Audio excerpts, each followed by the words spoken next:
Καλή σας μέρα. Χαίρετε. Πώς ήταν το ταξίδι της ζωής σας μέχρι τώρα? Περάσατε κακοκαιρίες, ήρθατε αντιμέτωποι με ανατροπές, πλέατε σε γαλήνια πελάγι? Όλα ίσως, λίγο πολύ, όλα τα έχετε ζήσει και όλα τα έχουμε εμπειριωθεί, τα έχουμε περάσει. Αλλά υπάρχει ένα ερώτημα. Τι μας στήριξε στα δύσκολα?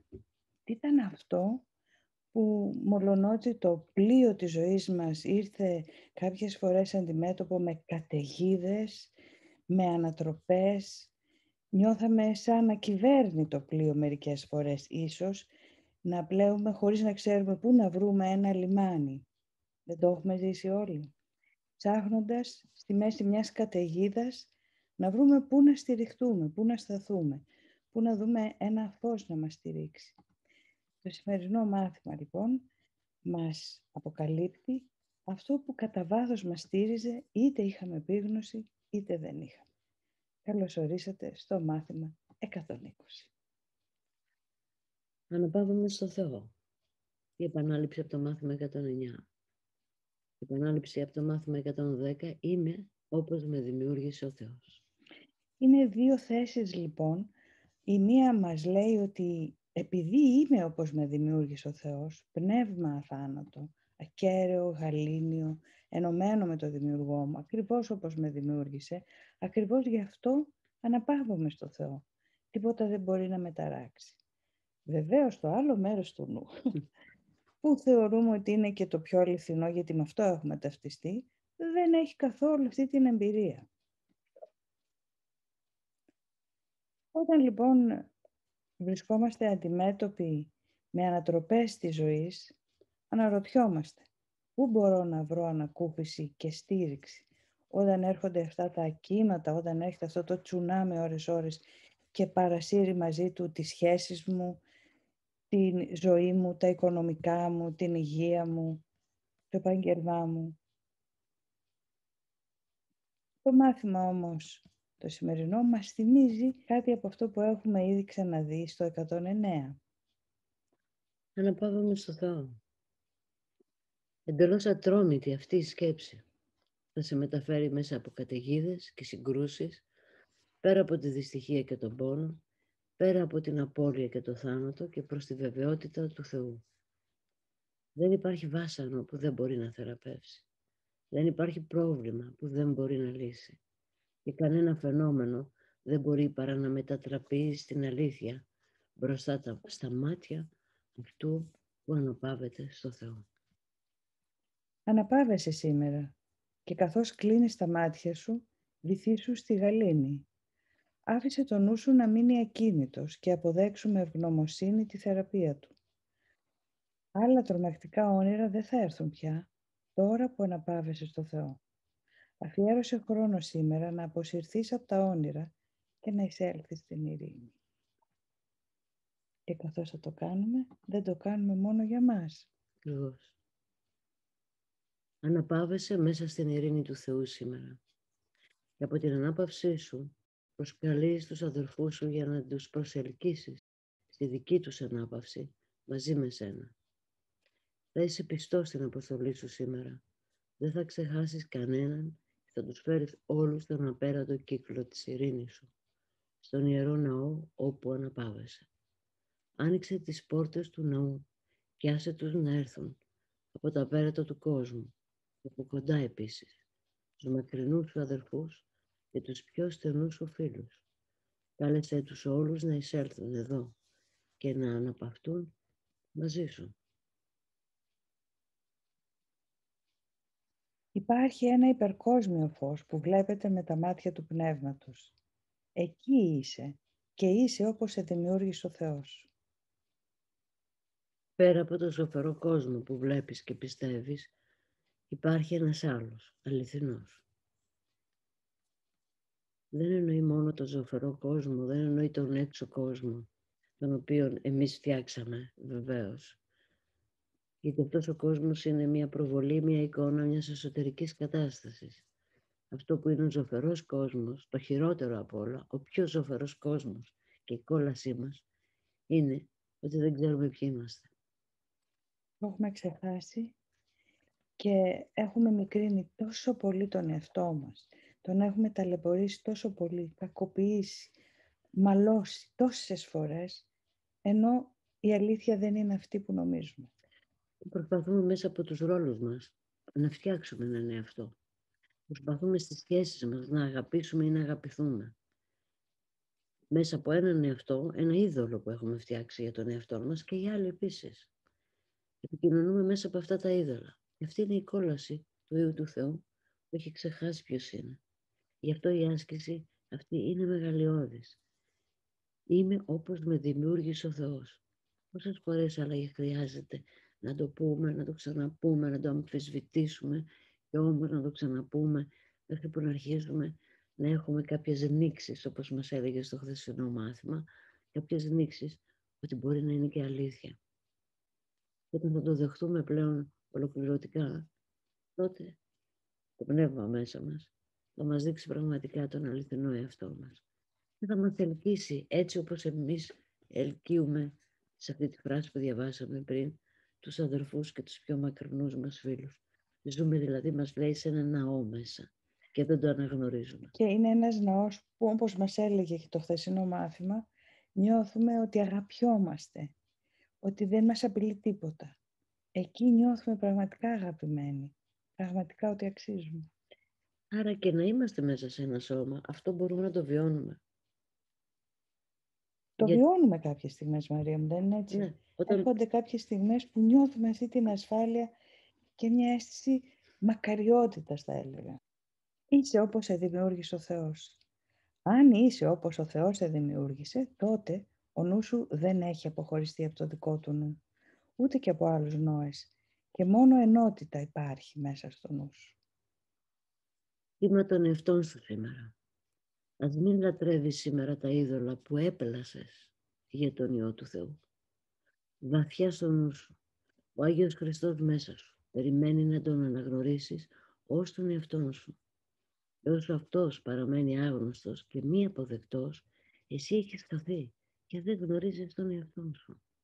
Αυτό που μας έλεγες, Μαρία μου, Ναι. ότι η μεγαλύτερη δυστυχία μας είναι ότι έχουμε ξεχάσει ποιοι είμαστε. Ναι. Όταν μας καλεί λοιπόν σήμερα και μας λέει τίμα τον εαυτό σου, πώς μπορούμε να τον τιμήσουμε στην πράξη?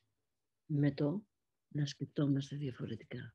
Να ζητήσω από το πνεύμα μέσα μου να με βοηθήσει να κοιτάξω μέσα από τα μάτια του. Να μάθω να βλέπω διαφορετικά αυτό το οποίο με ταράσει.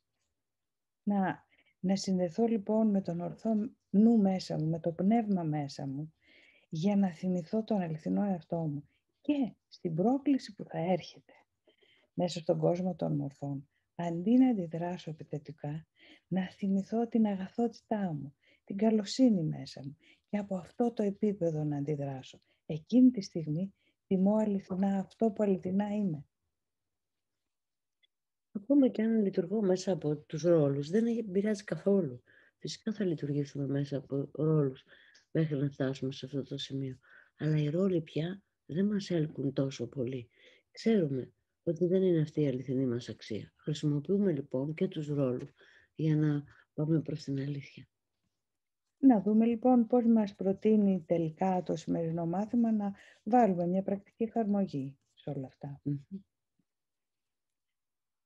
Για την πρωινή και βραδινή επανάληψη, αφιέρωσε τα πρώτα 5 λεπτά αφού ξυπνήσεις, τώρα θα αφιερώσετε τα 5 λεπτά αφού τελειώσει αυτό το μάθημα και τα τελευταία πριν κοιμηθείς. Τι θα κάνουμε? Θα θυμηθούμε τις 2 βασικές ιδέες. Αναπαύομαι στο Θεό. Αναπαύομαι στο Θεό σήμερα και τον αφήνω να εργάζεται μέσα μου και μέσα από μένα, ενώ αναπαύομαι σε Αυτόν στη σιωπή και στη τέλεια βεβαιότητα. Μα τι ωραίο, τι ωραίο. Και είμαι όπως με δημιούργησε ο Θεός. Είμαι ο Υιός του Θεού. Σήμερα εγκαταλείπω όλες τις αρρωστημένες ψευδαισθήσεις που έχω για τον εαυτό μου. Και αφήνω τον πατέρα μου να μου πει ποιος πραγματικά είμαι. Μην αφήσουμε λοιπόν το εγώ να μας λέει δεν μπορείς, δεν είσαι, δεν κάνεις, κοίτα εκεί απέτυχες, δεν έφερες τη ζωή σου όπου ήθελες. Αυτό μας το ονομάζει εδώ αρρωστημένη ψευδαίσθηση στο εγώ. Η οποία δεν υπάρχει. Δεν υπάρχει. Όπως αυτή η καρτέλα που δείχνουμε πάντα στην αρχή του μαθήματος. Βλέπετε, τίποτα αληθινό δεν μπορεί να απειληθεί. Αυτό που αληθινά είμαστε δεν απειλείται. Μπορεί να ξεχαστεί, αλλά δεν απειλείται. Και δεν αλλάζει. Και να το έχω ξεχάσει, δεν αλλάζει. Τίποτα δεν υπάρχει παρά μόνο ό,τι είναι αληθινό. Δηλαδή ό,τι είναι ψεύτικο απλά δεν υπάρχει. Σε αυτό ακριβώς βρίσκεται η ειρήνη του Θεού. Όπως λέει μέσα στο κείμενο, μόνο αυτό να είχαμε λάβει υπόψη μας, θα είχαμε φτάσει στην ειρήνη του Θεού. Θα νιώθαμε ασφαλείς σήμερα. Λοιπόν, στην αρχή κάθε ώρας να θυμόμαστε αυτό το αναπαύαμε στο Θεό και να καλούμε το νου μας να αναζητήσει εκείνο το σημείο γαλήνης και ησυχίας μέσα μας που όντως μπορούμε να νιώθουμε ότι αναπαυόμαστε στο Θεό. Και μισή ώρα αργότερα είμαι όπως με δημιούργησε ο Θεός. Και να εκφράσω τον εαυτό μου τιμώντας τον έτσι, δηλαδή μέσα από τα αγαθά μου λόγια και έργα. Έτσι κρατάμε το κεράκι αναμένο στο νου μας. Είπα μια ωραία ιδέα. Να κάνετε την άσκηση πριν ξεκινήσουμε. Για αυτήν που θα μιλήσουμε. Θα εμπλουτιστεί ο νους. Καλή ιδέα. Ναι.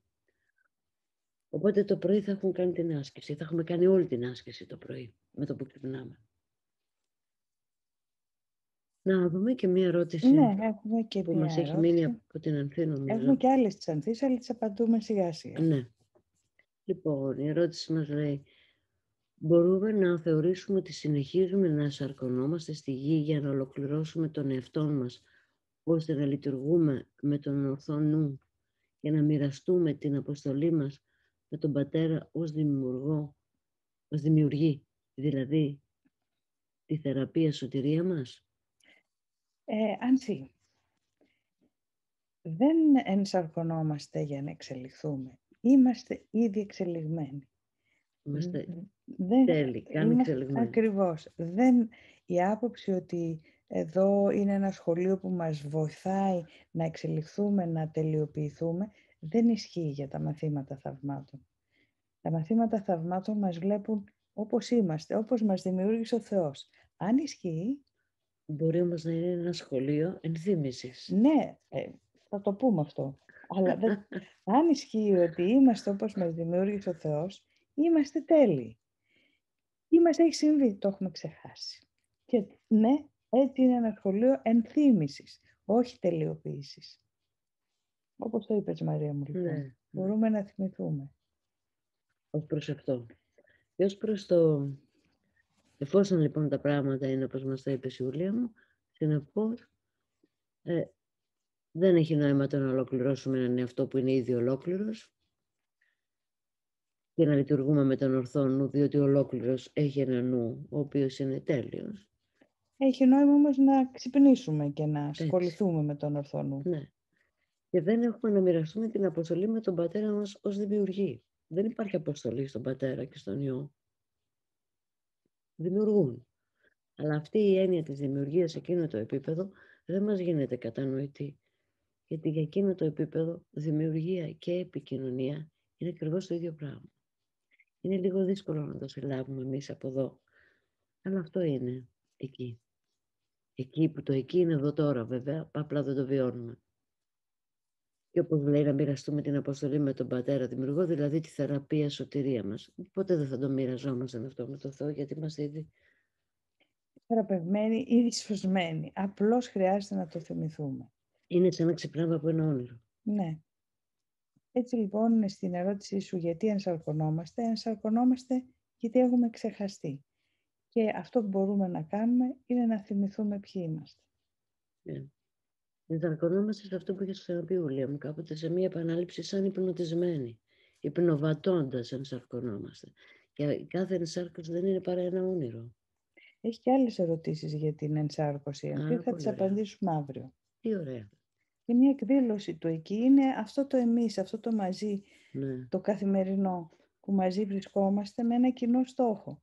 Να θυμηθούμε ποιοι είμαστε, να εκφράσουμε τον καλύτερο εαυτό μας, τις αρετές μας. Αξίζει να ζούμε γι' αυτό. Να έχετε μια υπέροχη μέρα, εργαζόμενοι πάνω στην άσκηση, πάνω σε αυτό το μάθημα. Και ας απολαύσουμε αυτή την δυνατότητα να αναπαυόμαστε στο Θεό όπως αληθινά είμαστε. Καλημέρα σε όλους. Χαίρετε.